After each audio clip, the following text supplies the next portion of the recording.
Good morning, everybody. This is Terry with Gateway to Counseling. Welcome to the Ask Terry Show. Thank you guys for being with me today. Today we have a question on how do I overcome my fear of bees. So, first of all, let me say this. Having a fear of bees is kind of natural.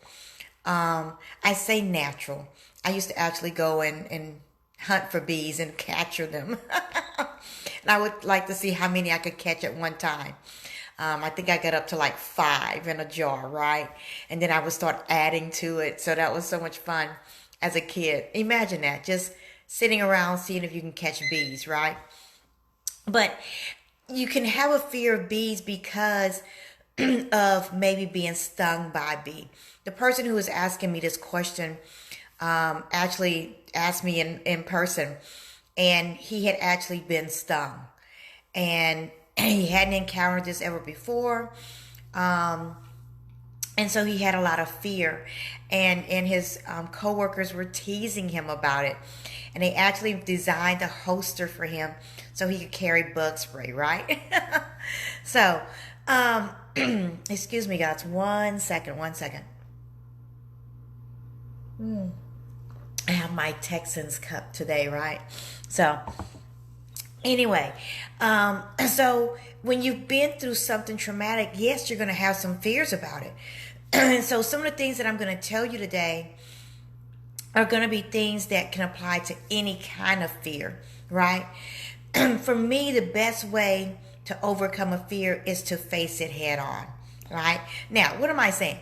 Do I want you to walk into a beehive and try to collect honey? No. But I think you have to surround yourself in that environment so that you can overcome it. All right, so what am I talking about? For example, I remember as a little girl riding horses, and I had gone to a friend's house, and we were riding horses around the block or whatever, and we got back, and I was sitting on the back of the horse. She was in the front, and the horse bucked and went up, and I fell down to the ground. And so, of course, I was scared. I didn't want to get back on a horse, even though that was the first time that had ever happened. I had actually been on horses by myself before. And I remember her father saying, "You got to get back on." I'm like, no. It's like, no, you got to get back on. Get back on right now.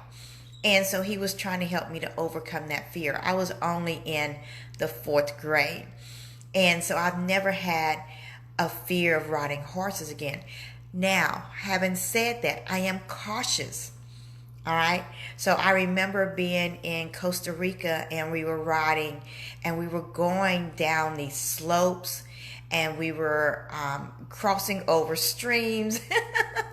And that was all very new for me. And the horses were all really close together. So if one horse did something, the likelihood of other horses doing the same was very high, right? So while I wasn't afraid, I knew to be cautious. It's like flying, okay? Some people have a fear of flying. Some people develop that fear after 9/11. I'd say to them, get back on a plane, right? Because yes, that was very traumatic for a lot of people, but that doesn't mean that we have to be afraid of it, right? Of course, we're going to respect the dangers that can be involved, but we're not going to be afraid of it. Someone called me last week. One of their adolescent girls was at a store where there had just been a major incident here in the Houston area where someone had walked in threatening to bomb and kill people. And I don't know all the details, so please don't quote me on this. But I got a phone call saying she is now suffering with anxiety, like she's greatly scared. And even the person calling me was saying, I have not even gone back into a store since the incident occurred. Well, guys, yes, of course. It's like if you have a car wreck, right? you're going to be a little scared initially after you have that major wreck. That is natural. That is our body's way of protecting us from being hurt, from the harm that can occur, right? But we can't let it stop us. So this person who is saying, I'm scared to even go into a store. Well, at some point, you got to go into the store, right? You have to go grocery shopping. You have to go shopping for clothes and things like that, and whatever you need for your home or your environment. So a fear to the extreme would be that you don't leave your house again because you're so afraid of someone bombing a store. Another way of extreme of that fear would be that you don't go into stores anymore, right? So what's the best way to overcome it? You go back in the store, like the next day, right? I don't know a better way to overcome fear than to face it head on. I have a fear of water. Not really, but I don't swim very well, and I'm teaching myself now. But I'm in the middle of the ocean, right?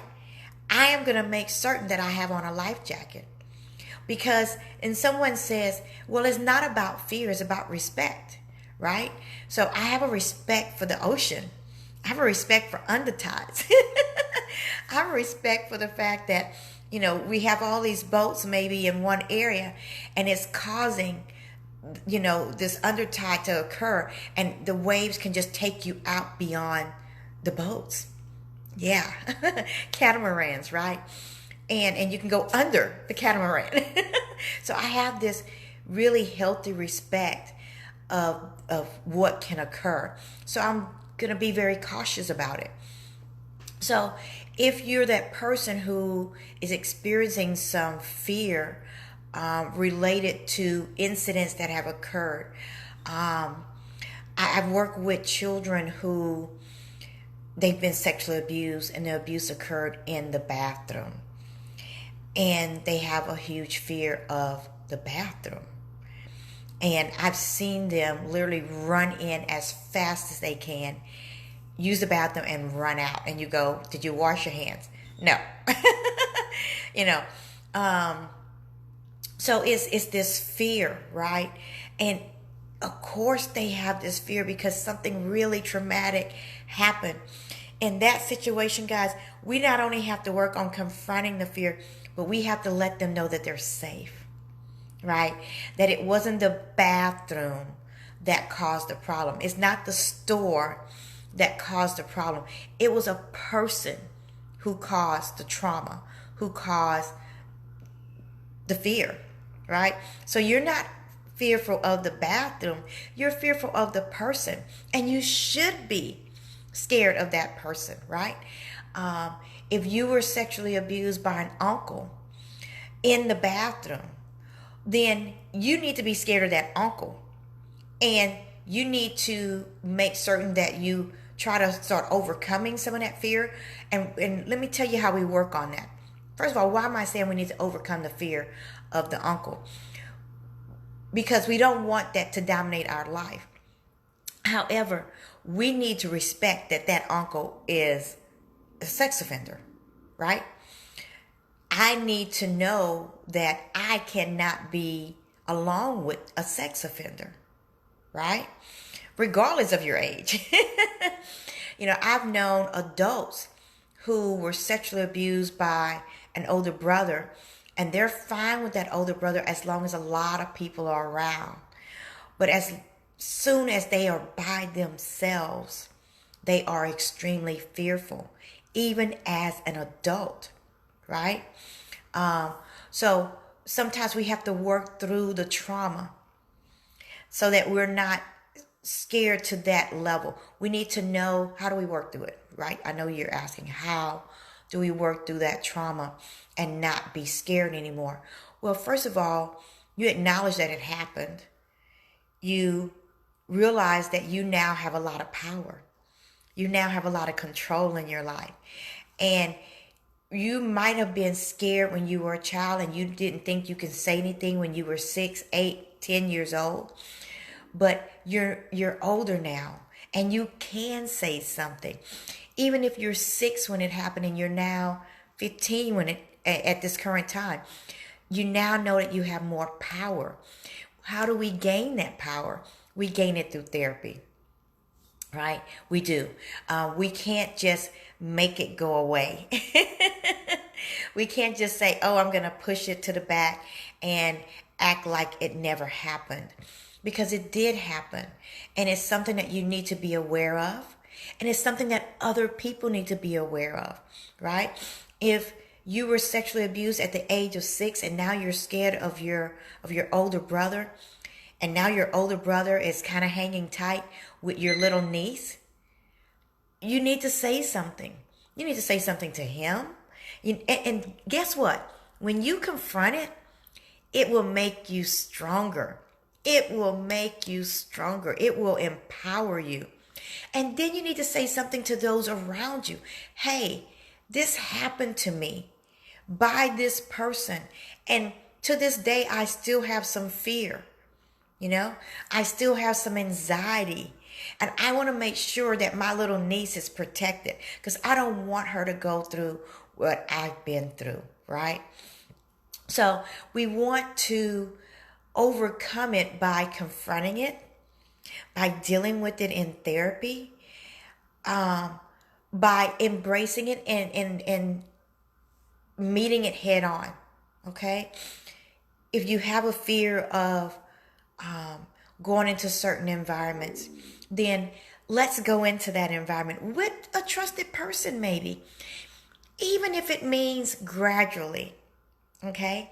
So it might mean that you just take one step and you're in that environment for 1 minute. That's it. And then you're out of there, right?